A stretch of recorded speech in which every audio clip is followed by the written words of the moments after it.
Good evening, everyone. This is a speech about me, Jason Brado. I am 42 years old and was born in Flint, Michigan on September 22nd, 1975. I was raised in Clio, Michigan, and now live in Flushing, Michigan with my wife Mindy and my two daughters, Kelsey and Kylene. I was raised in a family that was split down the middle in respects to religion and profession and party affiliations and lifestyle, really.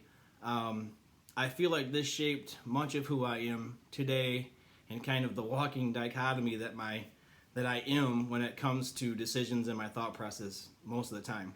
My mom's side of the family was a Christian, conservative, Republican business owner family. All my aunts and uncles and grandma and grandpa owned contracting companies and different companies of sorts, while my dad's side of the family were liberal, democratic shop workers. And so those are two different spectrums, kind of how you live your life. So my dad's side of the family always kind of had the security that came with being in a shop and work for General Motors and a constant paycheck, while my mom's side of the family was always more ran a company and so really had to provide for themselves and make sure things went so they had a paycheck and could pay bills. So two different mentalities there for sure. And so a lot of times I see things from both of those perspectives and have to try to kind of find a balance of and how to process those things and make my decisions as I live my life with my family.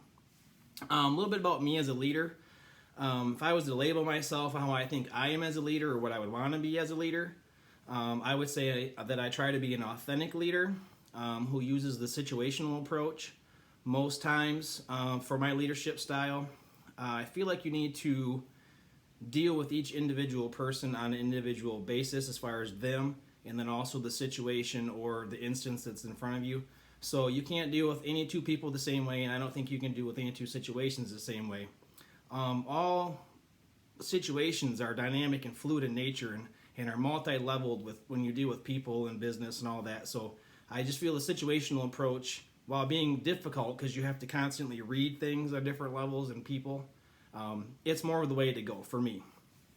Some of my strengths and weaknesses as a leader, I like to think that my strength is that I am personable and relatable.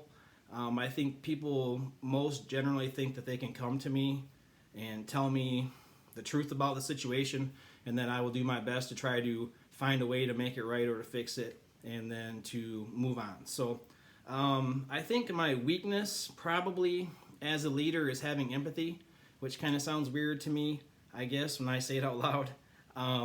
But I have a hard time with people who know the right thing to do, but yet don't always want to do it. When I worked in the shop, I worked with a lot of guys who spent more time and more energy and effort trying to get out of work than actually to do the work that's in front of them. I'm more of a guy who just like, this is the task. Let's figure out how to do it the best way, the right way the first time. Roll up our sleeves and get it done and let's move on. So that's kind of my strengths and weaknesses. My favorite leadership quote came from last week when I was doing a speech about Dr. Ben Carson. And the quote is, always say what you mean and always do what you say. And so I think that comes into play when you're not trying to be an authentic leader is people need to know that what you say is what you're going to do, and so they know how to deal with you then and in the future. So that's my speech on myself. Thank you. Have a good night.